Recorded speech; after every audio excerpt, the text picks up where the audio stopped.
Hey everybody, Mike Steele here, Barbecue Champs Academy, live here on Tuesday night. We got in the house Mr. Aaron Leslie, Texas Oil Dust, guys? and we got down below Mr. Lee Hickle, Red Mules Barbecue. Hey buddy, how you doing? Man, it's a great Taco Tuesday, Mike Steele. Aaron Heck Leslie. yeah, man, you ain't kidding. It's been a hot one, I can tell you that. So it was 110, 112 heat index today in Louisiana. It was slightly warm today. So I was bragging too much last week when we were talking about how great the weather was, but man, oh man, oh man. So anyway, but man, you and I had a good time down in Bunkie, Louisiana this past weekend. I mean, it took you a long time and a lot of damage to get there. I'm sorry about your trailer, but why don't you can tell that story real quick? What was going on with your long extra 2-hour trip to Bunkie? Yeah, what should have been a 7.5-hour trip took about 9.5 hours. Easy drive over Louisiana. And all my barbecue family and friends that have those gull wings on their trailers, my gull wings actually takes a key and you lock it a quarter turn. I had both of them locked. In the center, I have an eye bolt, and I even run a rod down the center of it for one more security measure.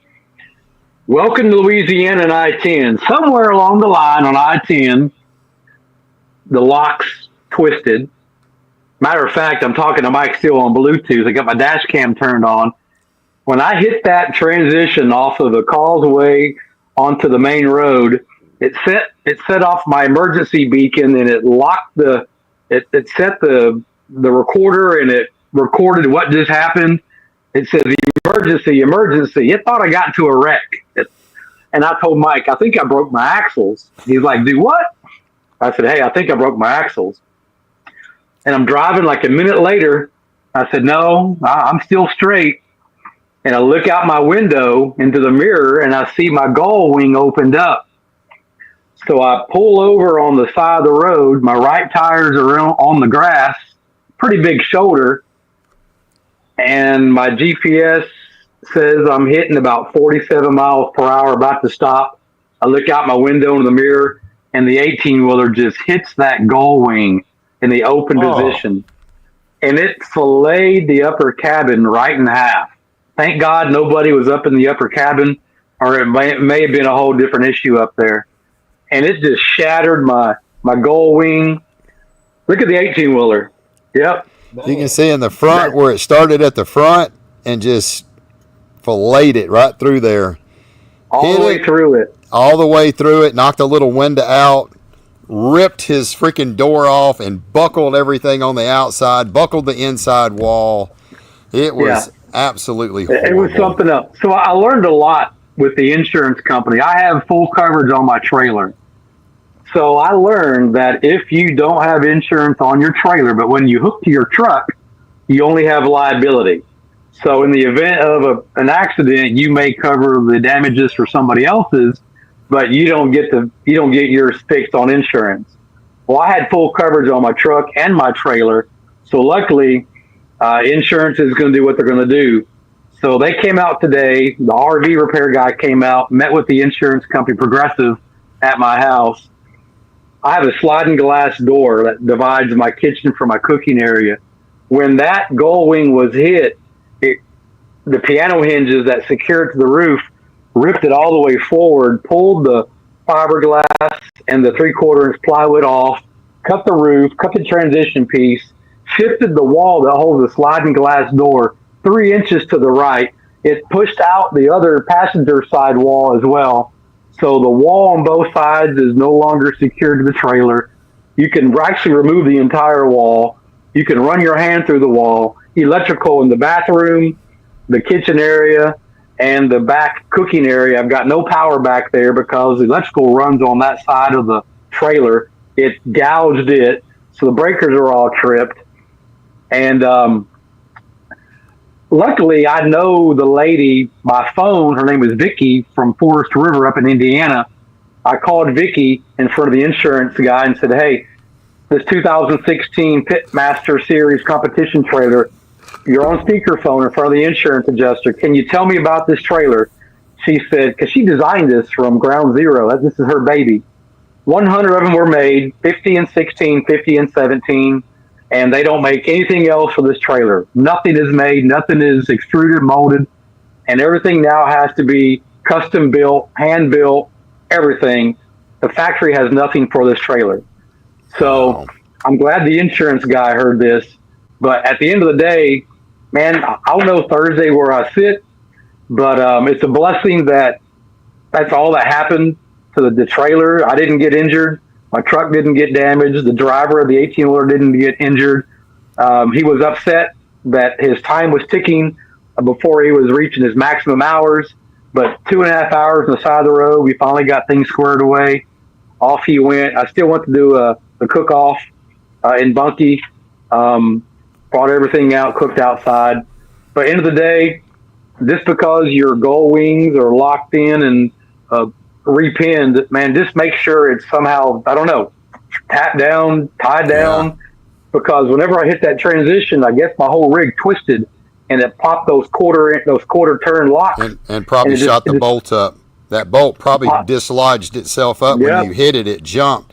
So the key there is put the bolt through it and put some kind of big flat washer and a wing nut where it cannot come out of it. So something, yeah. Man, go on my Facebook page. Overpasses. They suck.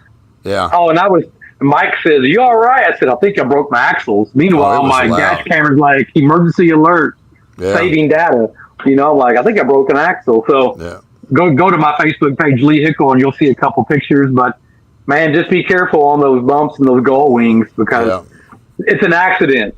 You never know. But make sure that just because you're hooked up to your truck doesn't mean you got full coverage. It means you have this liability on your trailer. Yeah. So luckily I had full coverage. So end of the day, man, there's no one has these out there. There's only 99 more of them out there in the market, and nobody wants to sell them. I reached out to a few teams that have them, and they're like, "Nah, we're keeping these because it's the dream trailer for barbecue guys." Right. So, I got contract with Jack Daniels for a dog and pony show, and then World Foods after that. So I got to figure out what I want to do. I'm kind of in a pickle right now on my rig. I don't know. I don't want to find anything comparable to that would be like an actual fifth wheel. Right. And that's going to be another, $40,000-$50,000 on top, so, right. $65,000 and up for a fifth wheel. I don't want to spend that much money, if I don't have to on a fifth wheel. It doesn't meet my needs. So, yeah. So if anybody has the 2016-17 competition Forest River trailer for sale, let me know. There you because go. I think I need one. Yeah, you'll need it. Either way. Well, I'm glad everything was good. Gordon, we appreciate you being here. And Mr. Mark, Mr. John from Alaska, 60 degrees. Rub it in, buddy. Rub it in. Mr. Michael, good to see you this weekend. I don't think you cooked, but we saw you walking around. Mr. John, appreciate you being here. Shauna, thank you for joining us. Gabe, thank you for being here tonight from Luling, Texas. Who else we got? Brady Bodine. Brady, it was good seeing you this weekend, buddy. And Kurt, thank you for joining us. Chase, thank you for being here. Claudia and Nate, thank you for joining us. Texas Barbecue Bash. Mr. Dale's in the house. Mr. Allen is in the house. Thank you for being here. Oh, Allen, Rooster I think Juice I should have used Rooster Juice this weekend. Maybe I would have had something a little better. There you go. I didn't use it. Glad you're safe. Yeah. Who else we Thank got? you. Lance. Jason White, good to see you, buddy. What's up, Thank you Jason? got me some boudin from that dude. I'm telling you right now, that's the baddest boudin on the market. So it's good. That stuff is some kind of good. So Rusty, thank you for being with us. And Mr. Richard, we appreciate you being with us. Well, man, we're going to have a good show lined up for tonight. We're really excited. We got the reserve and the grand champion from the Bunkie event that we had down there. It was a fun event. If you have not ever been to it, put it on your schedule. Amazing water park. Yep. If you like to play golf course is literally right there on the RV grounds as well. And I got a really nice golf cart. She opens it up and gives y'all gives you free 9 holes to go play. Yep. So if you like to play golf, you get 9 holes free. And awesome water park. You get a golf cart for golfing. You get 9 holes free. You get the water park. You got man. They got a pizzeria. They got an ice cream parlor, a slushy. Mike killed all the slushies. He drank about 40 gallons of slushies from there, man. His sugar high was like no other, man. Like no other. They were good. Hey, and they even got a ping pong table. Shut up, Lee. Right, Mike? Shut up, Lee. First game, 21-3. Second game, 21-13. Third game, 21-4. Fourth game, 21-2. Mike Steele, he ain't got no game in ping pong. But nope. I didn't see Josh out there. Yeah, Josh Michelli, I mean, we're going to have to call him out because he called Lee out when we was on the show, and he called him out like he was going to do something. And, man, Lee was like, man, I hope he brought his paddle because I bought my professional paddle and a brand new set of professional balls. Michelli didn't show up, so he done lost. So if I see him, Michelli got skunked. He didn't even show up. Yeah. So I think my backhand kind of scared him away a little bit. Probably so. Anyway, but it was a good time, and if you ever got a chance, they're gonna have that competition again next year in August, Lord willing. It's gonna be a good one. I think it's gonna be the 16th, and it's gonna be a good time. So if y'all put it on your schedule, make sure you can. Mr. Fred Robles, brother. Hey, how about this? You want a trailer? Man, I can broker a good deal with you on a trailer now. Let me tell you how this works. It's got a shut up now. I mean, it's got a Jambo on it. It's got everything that you need. It's got multiple It's got multiple ships behind it. World champions behind it. Ships. It's got at least 7, 8. It's got a lot of ships that go with it, and I probably can broker a deal where we can probably get you some class to go along with that, some recipes to go along with it. I'm sure I can broker that deal where you get the trailer and you get some ship recipes to go along with it. So if it had a shower, I would write him a check right now. But man, you gotta have a shower. So. Hey, you know what, man? You can get back there on the deck. You can put you a shower head on. You can get you in your skinny deadgum freaking bathing suit that you had, and you can take your shower. Yeah, you get your deadgum blue jean Speedos. I wore Speedos. Yeah, blue jean Speedos, only Lee Hickle. You get back there on the deck, have your little shower head above it, and just let it hit the deck and sweep the deck off, and you're good to go, Hickle. So, man, you know what? I can make some money with that, I think. You could. You probably could. All right. Well, we've got all of our guests on here tonight, 29,000 folks. So I hope these guys ain't too nervous being in front of big crowds. And we're going to bring a couple of guests. Before we do that, we're going to thank our partners. Gunnar Wilhelm Knives, please keep David in your prayers. As you know, we've had him on our prayer list all year. He's battling stage 4 cancer. Please keep in your prayers. And if you're looking for an amazing knife, these Gunnar Wilhelm knives are absolutely awesome. Our good friends at B&B Charcoal, thank you for keeping the fires lit. I had a great weekend. I had a 6th place chicken. I had a first place rib. I finished 4th overall, so I had a good cook. Lee tasted my brisket, said one of the best briskets he ever ate. I got completely smashed on brisket. It just goes to show, man, sometimes it ain't what you want. So, and that brisket was amazing. It was good. It was good. Amazing. It was good. Anyway, but we appreciate B&B, Daigle's barbecue sauces and all their good stuff that they've got, and Raider Red Meats. If you guys or gals are needing pork, ribs, or pork butts, they've got Prairie Fresh Primes, and I think they got Naturals. So call Kirsten, and she will hook you up. I promise you, she'll get you some good stuff. All right, so let's first bring in the big man himself, the guy that's on our show all the time, stirring up trouble, Mr. Jason Pettis, Mr. Grand Champion himself from Honey Island Smoke. Mr. Jason, congratulations, brother, man. I know you're pretty happy with that big GC this weekend. Oh, yeah, definitely. Tuesday night, I was convinced I wasn't going. Wednesday night, I was taking a brisket out of the freezer. So, yeah, to come away with that, I'm good. That's good. That's good. Well, certainly congratulations to that. Our next guest, man, he was right behind you, Mr. Kyle Blanchard with Blanchard's Blend Barbecue. Kyle, how you doing, brother? You doing good? Oh, I'm doing great. How about y'all? Man, we're doing good. Blessed to be here. Blessed to have you guys on the show. Hadn't had y'all first time being on the show, and man, y'all are good cooks. And I was like, man, this would be a perfect time. We always are looking for new people to get on and hear their story and how long they've been cooking and what they got going on. See if we can pick your brain and get all them top secret information for these grand and reserve grand champions. Because let me tell you right now, Bunkie is not an easy place to cook down there. So anyway, but glad to have you with us, Kyle. So you had a pretty good weekend too, RGC. And what was the point separating you two? I didn't hear it. Was it close? think it was 2 points. 2 points. Okay, it was tight. It really was tight. So anyway, well, we're gonna start with you first, Mr. Jason, since you the GC for the weekend. So we're gonna give you first dibs. So tell us a little bit about Mr. Jason. I mean, Honey Island Barbecue. What part of Louisiana are you from? I'm in Pearl River, Louisiana, almost in Mississippi, not quite, but close. Okay. North of New Orleans, about an hour, Okay.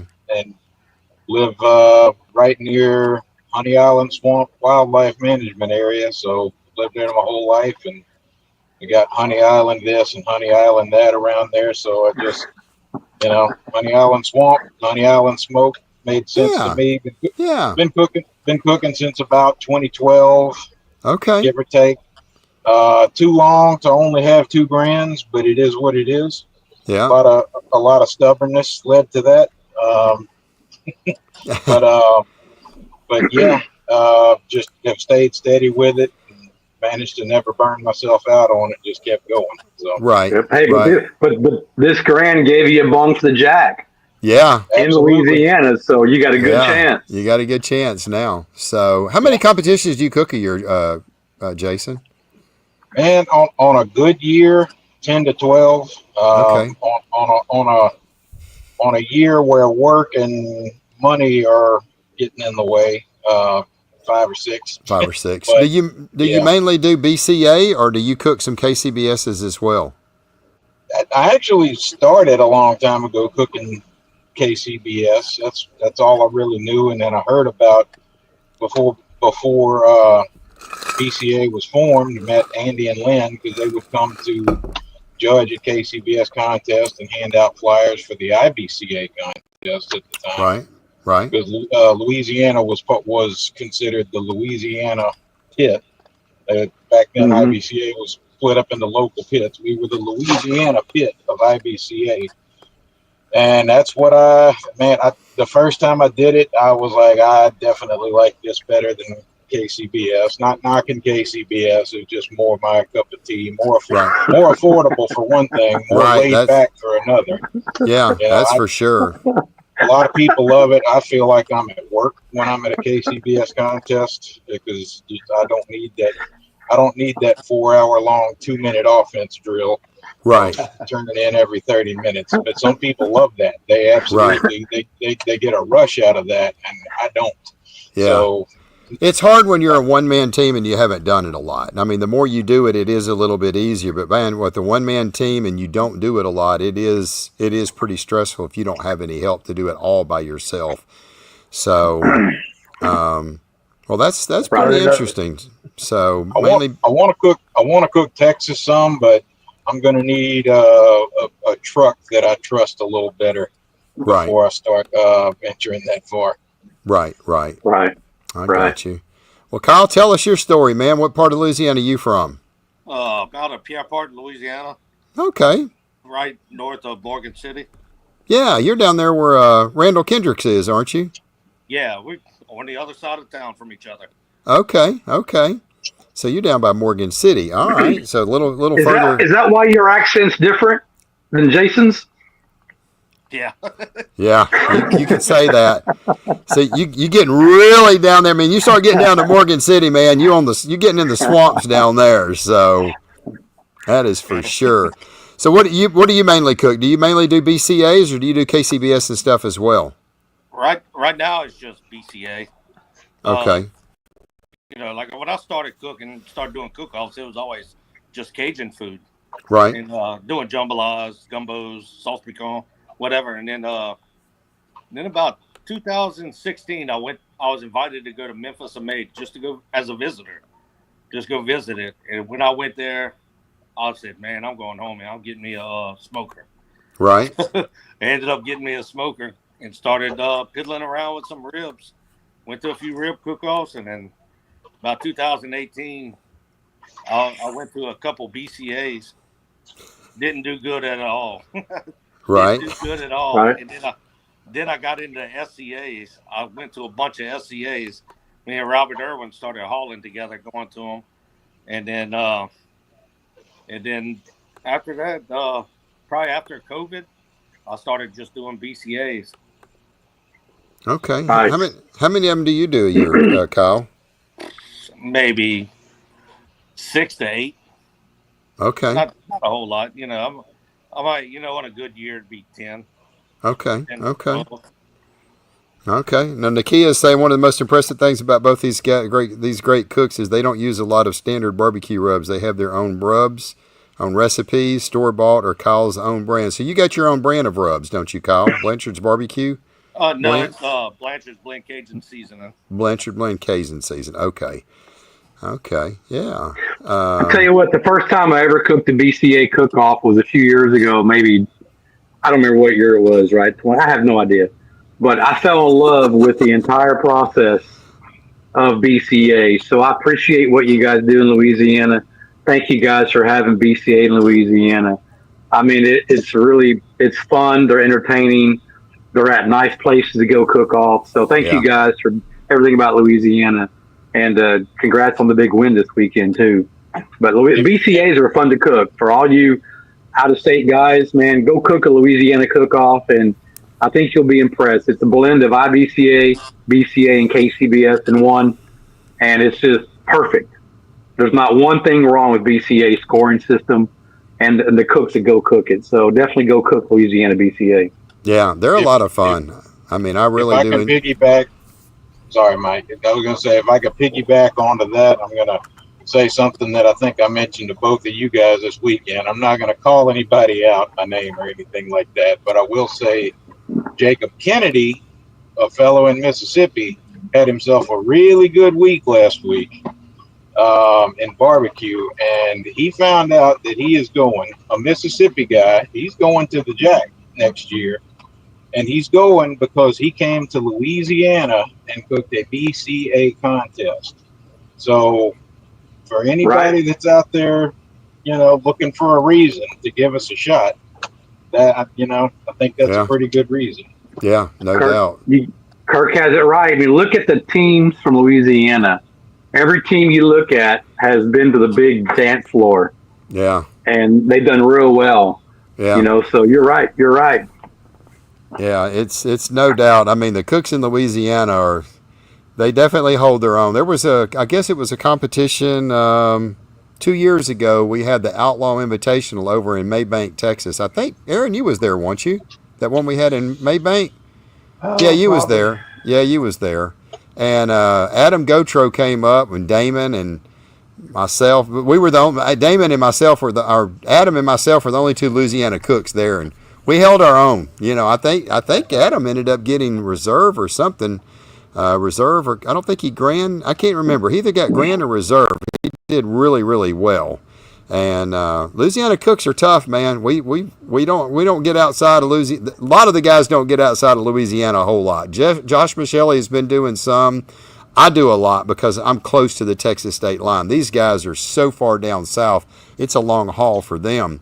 But man, I'm telling you, if you can beat these Louisiana guys, man, yeah, you've done something, because they're definitely good. All these guys are good no cooks. Doubt. So, and what's good about Louisiana cook-offs is it seems to me they always have electricity provided for you. Yeah. So you don't really have to have a generator. I mean, I may be wrong in some of them, but I think the majority of them, there's power provided, which is a big thing. So power and water. Power and water. Yep. In these hot July, August days, and those generators burn out on you, they're like, "Nah, I'm done. This is too hot to run." Right. You hook up to 30 amp or 50 amp, and you can run all day long. Exactly. So that's one good thing about Louisiana cook-offs, which is a good thing. Yeah. It's always power provided. Yeah, that's one of the things I do like. They do have a lot of power at RV parks and stuff. So you've got. And what's good about that too is the entry fees are affordable for anybody, right? It's not like it's $250, $300. It's like $150, $175 entry fee. So it's affordable, so you can afford to buy your meats and everything else, and go cook and take your family, and you can save money. Yeah. So I love them. I love them. It's worth to me to drive the 7 to 8 hours to a Louisiana cook, because I enjoy every one of them for BCA. Yeah. So thank you again for what you guys do. Yeah, they're a lot of fun. There's no doubt. So, we lost Kyle. Kyle, lost your screen, man. He'll come back. I hope his phone didn't die on him. The battery may have been dead. So we'll go to swing over to you, Jason. What do you cook on? Are you a offset? You a drum guy? What's your main thing that you be cooking on? Pretty much for the last few years, I've been on a combination of a homemade cabinet pellet smoker and Weber Smoky Mountains of various sizes. Okay. But last year or so, it's been 22-inch Smoky Mountain, and took a little adjustment from the 18 that I had been using for years, but I got it dialed in. So right. I love my 22-inch WSM, man. Those things they're absolutely awesome grills. As a matter of fact, this is the first weekend that I ever cooked my brisket in competition. Out of 168 cook-offs, this is the first time I ever cooked one on my WSM in competition. I did do one at the Houston Rodeo, but I really not counting much on that.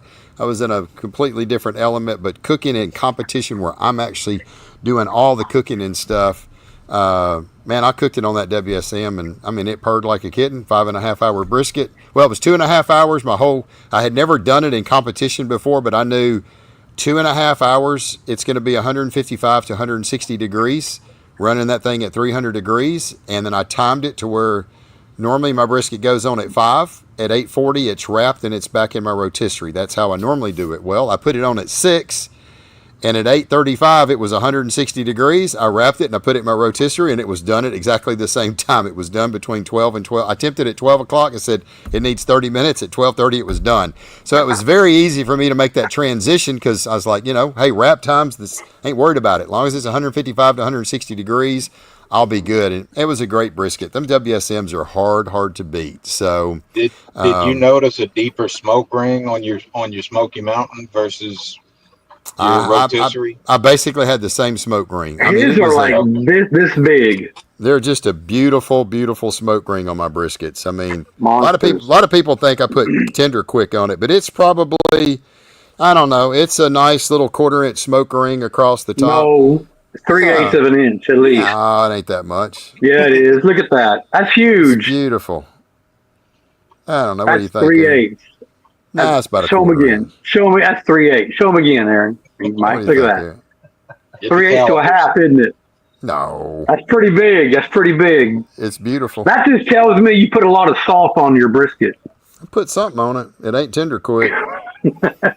I know one thing. It was beautiful. I mean, that baby was rosy red, so it was a gorgeous brisket. And I was surprised because I did not put as much smoke on that is my drum. I mean, my offset. I have obviously a lot more smoke on it. I put 3 little small chunks of wood in it, and that was it. 2.5 hours. That's what I got. It was beautiful. So good flavor. Pull up Mark's comment. Then you'll be exactly right. It's a half inch. Half inch. Yeah, it's a half inch. That's half inch. I got a piece in there. I'm fixing to go drag a piece out. I'm fixing to get my dadgum measuring stick out. We're gonna measure that damn thing. So I got a piece left. Don't jack with me. So I'm gonna go break out the calipers. Anyway, Kyle, what about you, man? What do you cook on? Cook ribs on a backwoods, and then I cook brisket on a drum and chicken on a Weber. Okay, so you got 3 deals. Right. All right, that's good. Yeah. So Weber, a backwood. So what kind of backwoods you got? You got a little small G2 Fat Boy. Yeah, Fat Boy. Yeah. Yeah, that's a good rib cooking machine right there, man. Oh, I mean, it's very, very smooth on ribs. Not a lot of no direct heat. That's what ribs like. I mean, that's a good rib cooker. And when you cook on 3 different elements, that makes you even a better pit master than me on just one apparatus. So I mean, you're working all 3 different style of cooking processes. So I mean, you're doing phenomenal with that. Congrats. Yeah. Now I cook on a team in Memphis and May called Smoke Barbecue Team, and we set up drums. We got 2 different drums, and then we have a backwoods, and then we have a deep south that we cook on. Mm-hmm. Okay. Gravity fed. Yeah. Mm-hmm. That's a oven. Once everything's wrapped, we can just throw it in there and let it just Cadillac. Yeah. Man, you can cook about 30 briskets on those deep souths. You can jam them in there, man. Holy cow. So how long have you cooked? How many times you been to Memphis in May? We started right after. I think we've done it 5 years, and we've done good. We placed in the top 10 3 times. Dang, that's pretty good. And What kind of shoulder, we on do shoulder. shoulder? We're a shoulder Okay, team. shoulder team. Okay, that's solid, man. Yeah. That is really good.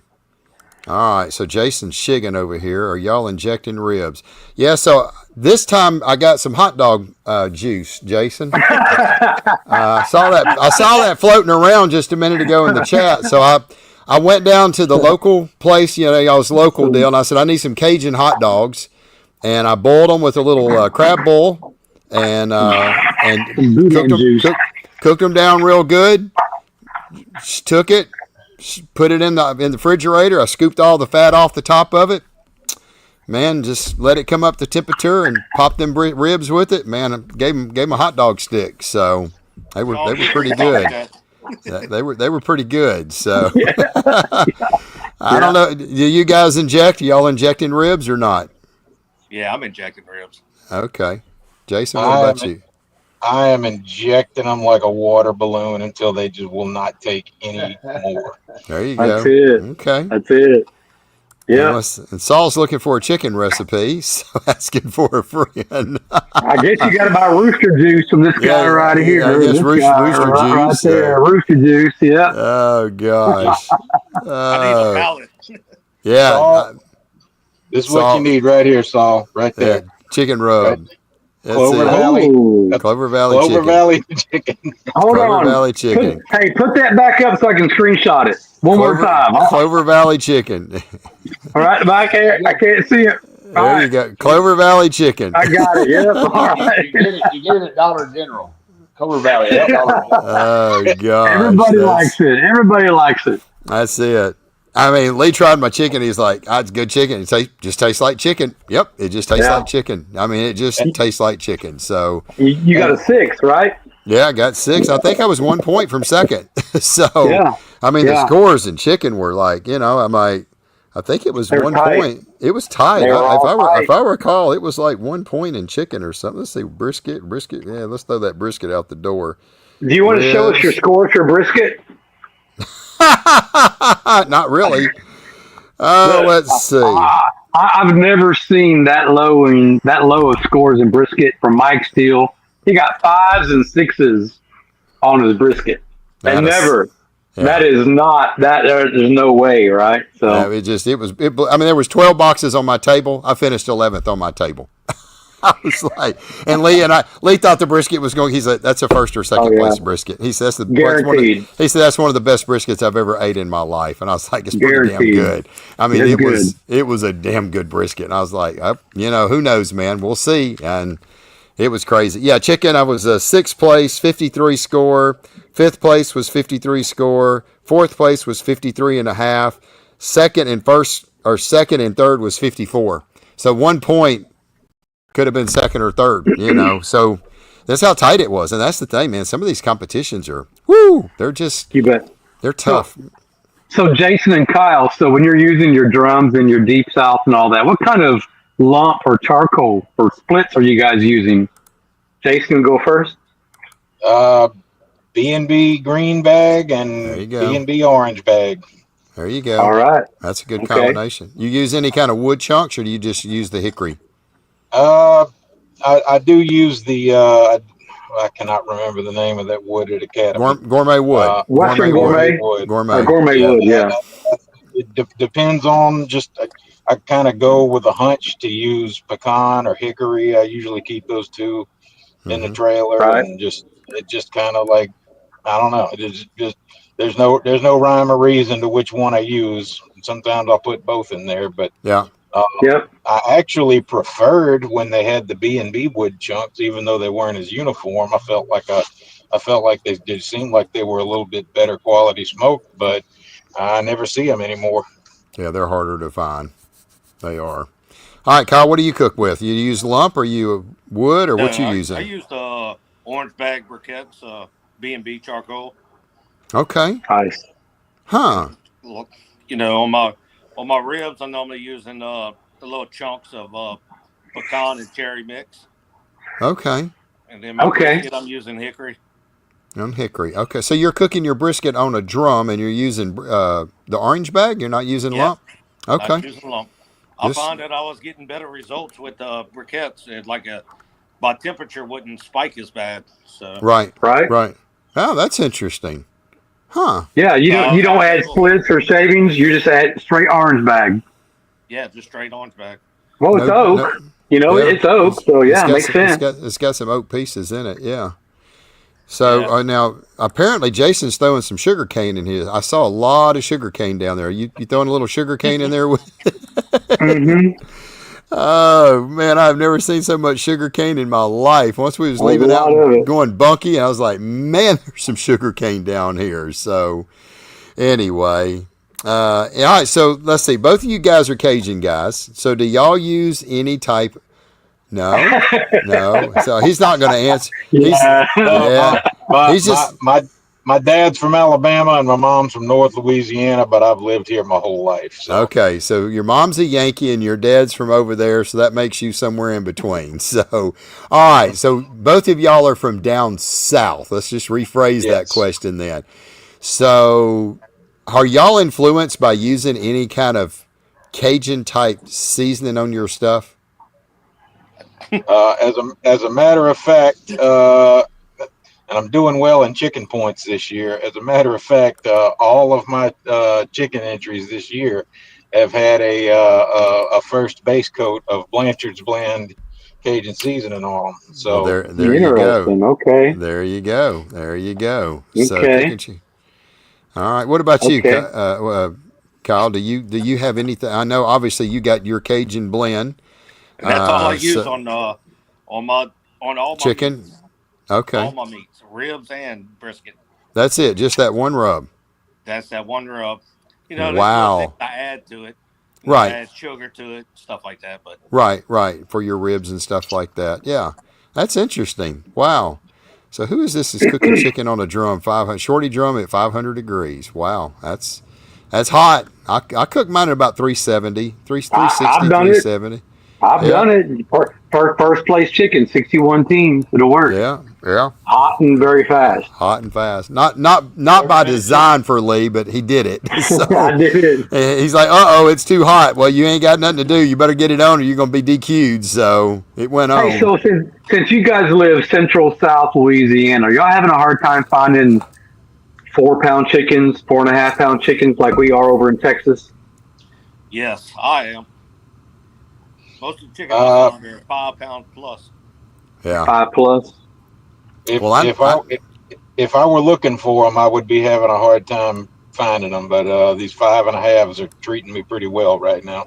yeah. There was What? somebody. There was somebody that. 5 pounds is the new 4.5. Oh yeah, there was somebody that gave Jason at a cook-off. I think it was back in January, and I threw about a 5.5, 6 pound chicken in all these bags that you just randomly walk up and get, and Jason was like, "Ah, dang man, you think you could have got us big enough chickens?" I was like, "Man, there were 7 pounds and there was 5.5, so I tried to give everybody a 5.5 and a 7."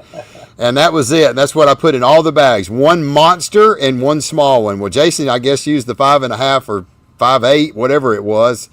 And he got a first place chicken. And that's the first time he's ever cooked one that big. And now, I guess he's now become the deadgum guy because now he's kicking everybody's butt with these 5.5 pound chickens. That actually made me go back to it because I used to cook big chickens like that years ago. A guy used to cook named Clint Guillory. He had convinced me, he had sold me on it that a big chicken was, that was just better way to go. And said there's more meat there to judge. And look, there's plenty of people. Lee's a perfect example that have done great with small chickens. So big chicken is not the be all end all by any means. No, they're not.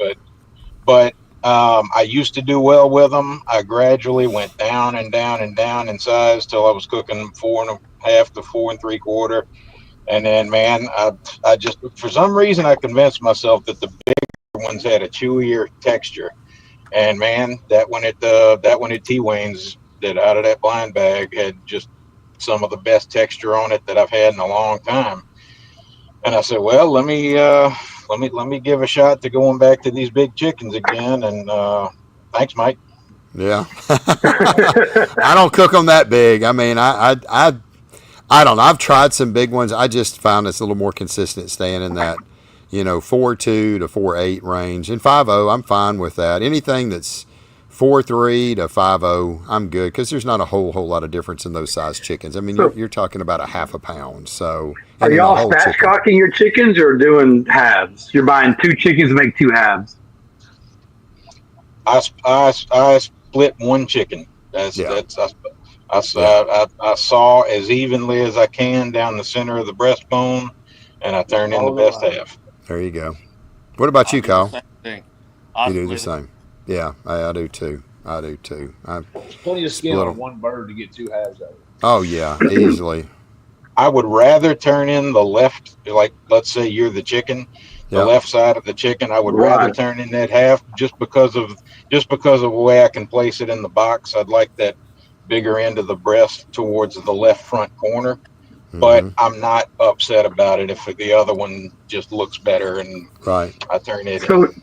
So Jason and Kyle, I like to put my leg in the bottom right, my breast in the top left.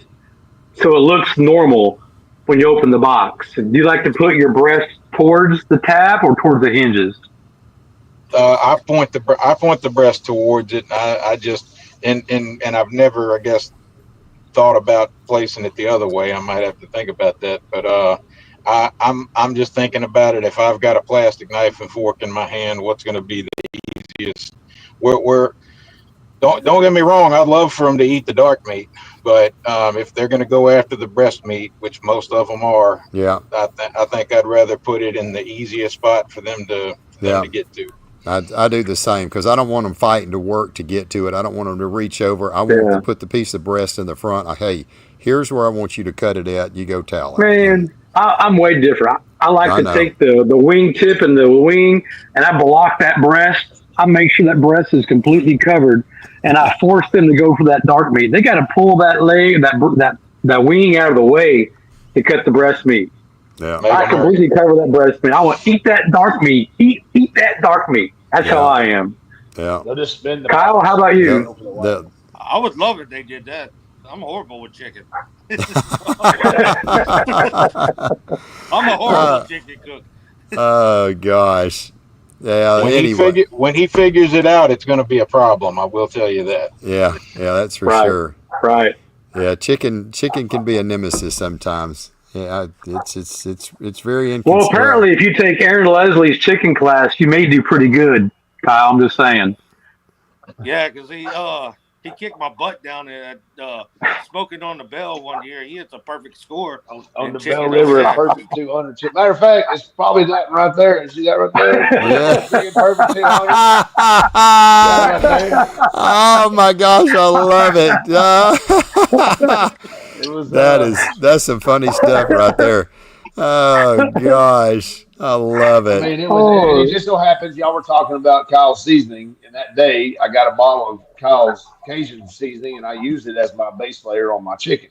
Yeah.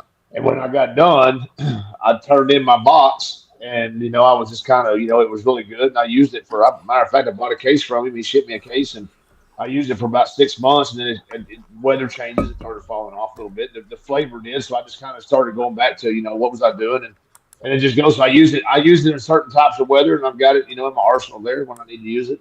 Right. It's a good rub. It's a good smooth blend. So I used that first day right there, and put it with my profile and pop a 200, and I got a little confetti cannon going. And, Yeah. Well, there you go. There you go. Oh, he still ain't learned his lesson yet. All he had to do is just take the class. That's it. Take the class. Oh, gosh. Well, that's 2 years awesome. ago, I won Bunky 2 years ago, right? Like, I'll just go back. But I'm running a new R&D, right? So I ran a whole new rib recipe, and I ran the like, why not? Why not run rib on chicken just to see what's going to happen, right? So I got murdered on chicken and ribs, but I was 1 point away from being final table chicken, but murdered on ribs. So I guess my rib recipe, the new one's good for chicken, not for ribs. Chicken. So That's right. I just got to figure this out, Yeah. So. Yeah. That's it. That's It hilarious. happens. Oh my gosh. Anyway, So what time do y'all have to wake up on Saturdays? So you inject on Fridays, I assume. You brine on Fridays. You brine your chicken. You inject your chickens, I do and you both. both. Do you inject your brine in your chickens, or is it a whole different recipe? I do. I've got my salt, my phosphates, everything that's in it. I've got it tweaked for an overnight injection and brine. If I were Yeah. going to brine and then inject, I would have more phosphates in the injection if I was going to do it Saturday morning. But with an Okay. overnight, I've kind of got it calculated through trial and error. yeah. Right. The amount that I want to have in there for, basically I make a quart and I pump the chicken up with as much as it'll hold without having a blowout, and then put it inside a big Ziploc bag and a big plastic bowl that just kind of holds everything together. Pour the rest Right. of the liquid in, whatever wouldn't go in the chicken, squeeze the air out of it, and that's how it sits until I get ready to There you go. go ahead and finish splitting it apart and season it up. There you go. So What about Jason, let me get this. So Jason, you're cooking only one half, and that's I'm it. cooking both halves. You are both. Okay. Yeah, I leave the breastbone in to inject because I can get it to Okay. hold more that way, right? and then I split it Saturday morning, and Okay. then Oh, okay. I cook both halves, and the best one goes in the box. There you go. Got it. There you go. I Okay. got you. That's interesting. That's interesting. Well, I tell Mr. you Kyle, what. how about you? Are Man, you I've been trying injecting, everything brining? lately. I've been brining, I've been brining, injecting. It has not worked for me at all this year. He's throwing everything at it. Oh Yeah, no, gosh. I think what I'm probably doing is doing too much to it. Right. You're trying too hard. Yeah, trying too hard. I Yeah. should just go to let it go. Right. So, what time do you put your chickens on your grill? Your grill, like 11 o'clock, 11:15, 10:45. 10:45. I'm putting it on.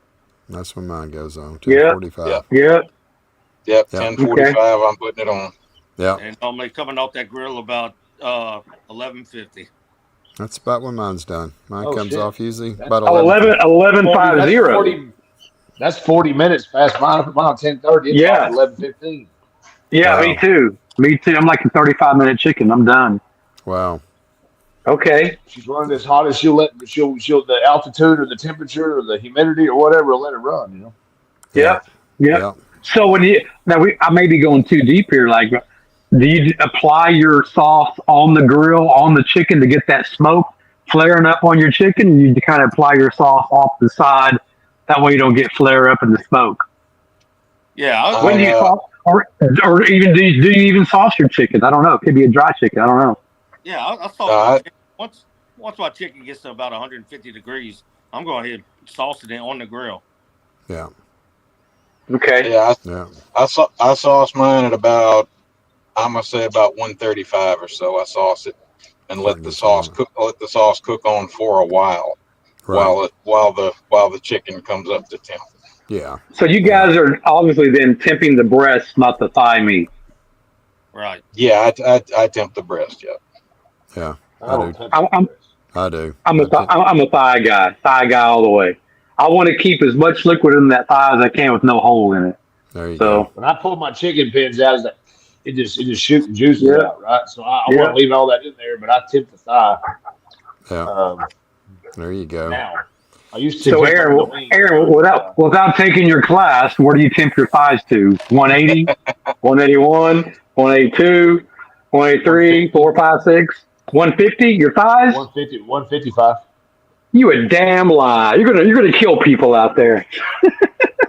No, your chicken carries over 8 degrees once you get when that time you take it off, it gets in the box. At breast meat, you can tip it. The other one it'd be 162 degrees. You're taking your thigh meat to 150. 155. Then I sauce it.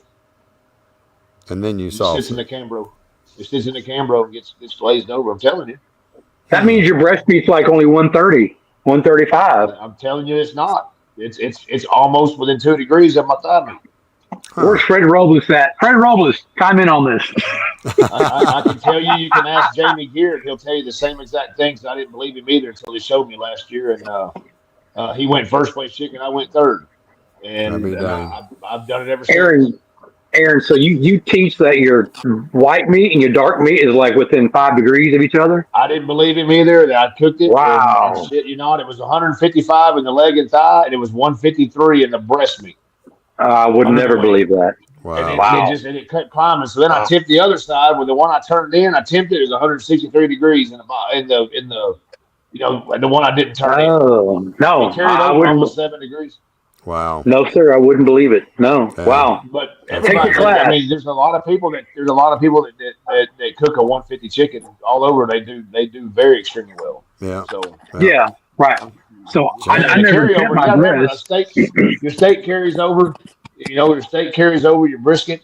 Your brisket's kind of a big piece of meat that stays there, but that chicken is under that big, under your 200 mark, right? So it's just going to carry itself over, just like anything restaurant. It's going to continue to carry over. So Right. I sauced Right. at 155 and set it, and I pull it off, and it's over 160 when it goes in the box, and it sits in the box for however long. So.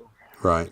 Wow. And I pull mine Wow. off. I want mine off about 40 minutes before my half chickens. I want them off about 40 minutes Right. before I turn in. Yeah.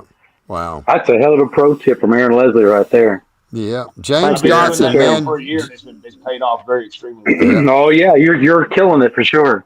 Well, James Dotson's one that's been killing it. He's tearing that deadgum rib up. I think he finished 10th overall down at the big CBA cook-off down in El Campo. So congratulations to Mr. James. And he's been killing it. So let's see. Lee's chicken takes me 2 hours. So it's a 2 hour cook. Take the Oh, yeah. class. Okay. There you Take the go. class. Yep. What do you cook your chicken to for KCBS contest? Well, if it's a thigh, I'm taking that thing to 205 degrees if it's a thigh. So And that's 100%. and that's what's crazy, right? With KCBS and BCA, we're taking the thighs above 200 degrees in KCBS, but yet listen to Aaron, he's taking it to 155. His Yeah. thigh meat for IBCA and BCA. It does, or It's just CBA as too, right? juicy and tasty as can be. It's as crazy as can be to hear that, right? There's a Yeah. 50-degree difference Yeah. in the thigh meat from KCBS to BCA and IBCA and CBA. So, Yeah. That's crazy. you know what? Do you teach that in your class, Aaron Leslie? In my class, I teach them to temp under the wing, and I think it was Right. 60. 158 or 162. Yeah. I don't It's right. remember the exact number. Yeah, it But was right along there. 160 area. All Yeah. right. I'm going to have But to. then you tempt the breast meat under the wing, and then that's the part they're not going to really chew on, right? I mean, it's not going to let too much out to by that wing by. But when I Right. dropped it down to the leg, I was only 5 degrees difference in temp. And when Jamie Gear told me that one day, he said, "Hey, All do this, this, and this." He gave me his numbers. He showed me, and I didn't Mhm. believe him. So I went ahead and said, "You know what? This man's won world. He's won Houston rodeo Yeah. how many times with chicken?" And he said, "That's what I do." And he gave me some tips, and I ran with it. And I hit it. I had a third chicken. He had a first, and All right. I mean, it was a good weekend, But I mean, it All was just right. I guess I'll just buy your I mean, class I this tell you week, what, the Aaron texture is Leslie. different. There The you texture go. is different. It's a completely different texture. A lot of people call them a raw chicken, but I mean they're not. They're in the safe area. But a lot. I'm not saying that 155 is your number. That's just a guideline I go off of. It's part of my timeline. But by the time it comes off, I know it's going to climb, right? Because it goes Right. in the camera. I sauce it. I let it naturally set, and so it just sits there. So I mean, you try different things. You go back to the old school stuff, but yeah, you have to try it. Right. Hey, Right. so in your Canberra, was there ribs and brisket as well, or just chicken by itself? Well, ribs and brisket are still on the pit. Okay. So it ain't, I it don't, I ain't, don't pull. My Oh, ribs don't come off until 30 minutes after chicken turn in, or 12:30. I don't even look at them until 12:30. wow. And then my brisket comes off at 2:15, 2:20 in the afternoon. So I mean, they're coming off hot and steaming. So that's why I got to take the class. Take the class. Yeah. That's right. That's right. Wow. Wow. Well, Okay. guys, I tell you what, it's been a great show. And it's about time we wrap this bad boy up. But I really do appreciate it. We've had some great conversations tonight. A lot of good stuff. We appreciate it. And Jason, man, I want to congratulate you, man. Well deserved on that grand champion. I know you've been Thank you. striving to get another one, and you got it. And Kyle, congrats on your RGC.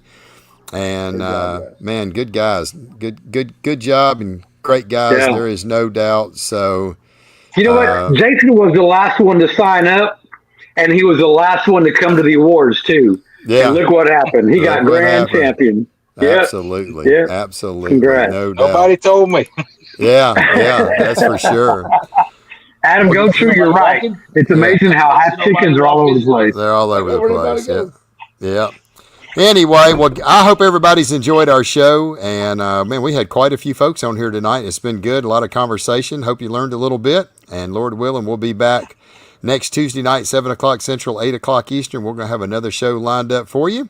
And I hope everybody has a great rest of your week. As we always say, y'all go out there, have a lot of fun, and smoke.